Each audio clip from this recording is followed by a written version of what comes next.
Hi hello ഇപ്പോൾ ട്രെൻഡിങ്ങിൽ നിൽക്കുന്നതാണ് പെട്ടെന്ന് ചെയ്തെടുക്കാൻ പറ്റുന്ന ബിരിയാണി എന്നുള്ളത് അല്ലേ, ചിക്കൻ ബിരിയാണി. ഇത് നമ്മൾ പെട്ടെന്ന് ചെയ്തെടുത്ത് തന്നെയാണ്, കാരണം നട്ടപ്പാതിരക്കാണ് ഇത് ചെയ്യുന്നത് കേട്ടോ. മോനെ വിശക്കണമെന്ന് പറഞ്ഞപ്പോൾ ഫ്രിഡ്ജിൽ ചിക്കൻ ഉണ്ടായിരുന്നു, അങ്ങനെ എടുത്ത് ചെയ്തതാണ് നമ്മൾ. പിന്നെ അത് മാത്രമല്ല, ഷോർട്ട് ഇടാമെന്ന് വിചാരിച്ചു ഇത് 3 പാർട്ടായിട്ട് ചെയ്യേണ്ടി വരും. അതിനും വേദൊരു 3 മിനിറ്റിൻ്റെ വീഡിയോ ആയിട്ട് ഇടാമെന്ന് വിചാരിച്ചിട്ടാണ്. അപ്പോൾ എല്ലാവരും ഒന്ന് കണ്ട് സപ്പോർട്ട് ചെയ്യാം കേട്ടോ.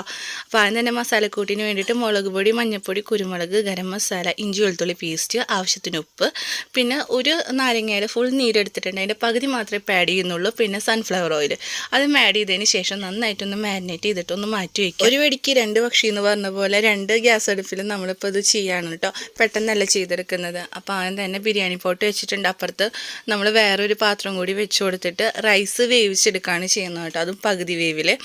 അപ്പോൾ ഇതേ റൈസ് വേവിച്ചെടുക്കാനായിട്ട് ആ പാത്രത്തിലേക്ക് നമ്മൾ ആവശ്യത്തിന് വെള്ളം ഒഴിച്ച് കൊടുക്കുക. അതൊന്ന് തിളച്ച് വരണം.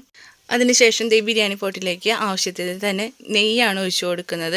പിന്നെ നമുക്ക് ആവശ്യമായിട്ടുള്ള മസാലക്കൂട്ട് ആഡ് ചെയ്ത് കൊടുക്കട്ടോ. അത് നിങ്ങൾക്ക് ഇഷ്ടത്തിനനുസരിച്ച്, ഞാനൊന്നും അധികമായിട്ട് ആഡ് ചെയ്യുന്നില്ല, കുറേശ്ശെ മാത്രമേ ആഡ് ചെയ്ത് കൊടുക്കുന്നുള്ളൂ. ഇനി ഇതിലേക്ക് ആഡ് ചെയ്ത് കൊടുക്കുന്നത് ആവശ്യത്തിന് സബോള, പിന്നെ പച്ചമുളക്. അത് നിങ്ങളുടെ എരിവിനനുസരിച്ച്. ഞാൻ ഇതിലേക്ക് ഇനി മുളക് പൊടി ഒന്നും ആഡ് ചെയ്ത് കൊടുക്കുന്നില്ല കേട്ടോ.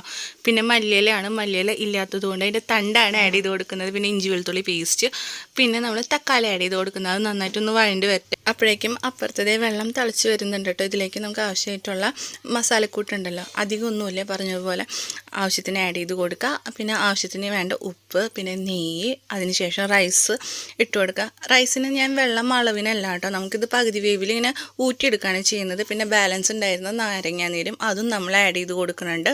അതിനുശേഷം തക്കാളിയൊക്കെ നന്നായി വഴണ്ടി വന്നിട്ടുണ്ട്. ഇനി ഇതിലേക്ക് നമുക്ക് ചിക്കൻ ആഡ് ചെയ്ത് കൊടുക്കാം കേട്ടോ. നമ്മൾ വേറെ മസാലപ്പൊടികൾ ഇനി ആഡ് ചെയ്ത് കൊടുക്കണില്ല, ആ കൂടി ഇത് മാത്രമേ ചെയ്യുന്നുള്ളൂ.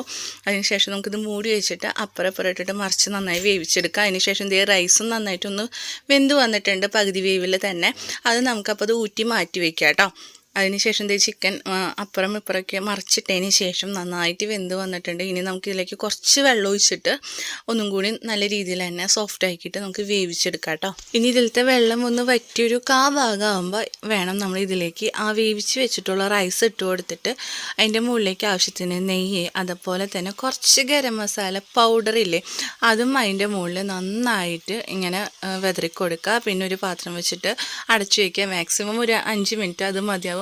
ഫ്ലെയിം കൂട്ടി തന്നെയാണ് വെച്ചിട്ടുണ്ടായിരുന്നത്, പെട്ടെന്ന് എടുക്കണമല്ലോ. നിങ്ങൾക്കത് കുറച്ച് കൂടി സമയം വേണമെന്നുണ്ടെങ്കിൽ ഫ്ലെയിം കുറച്ച് വെച്ചിട്ടും ചെയ്യാവുന്നുള്ളൂ. അപ്പോൾ ഈ കിഡിലൻ ദം ബിരിയാണി റെഡി ആയിട്ടുണ്ട് കേട്ടോ. ഇത് മാക്സിമം ഒരു 25 മിനിറ്റ് അതിനുള്ളിൽ ഞാൻ ചെയ്തെടുത്തതാണ്. അപ്പോൾ എല്ലാവരും ഒന്ന് ട്രൈ ചെയ്ത് നോക്കാം. സൂപ്പർ ടേസ്റ്റാണ്. ടേസ്റ്റിൻ്റെ കാര്യത്തിൽ നോ കോംപ്രമൈസ് കേട്ടോ. അപ്പോൾ നമ്മുടെ വീഡിയോസ് ഇഷ്ടമാകുന്നുണ്ടെങ്കിൽ സപ്പോർട്ട് ചെയ്യുക. താങ്ക്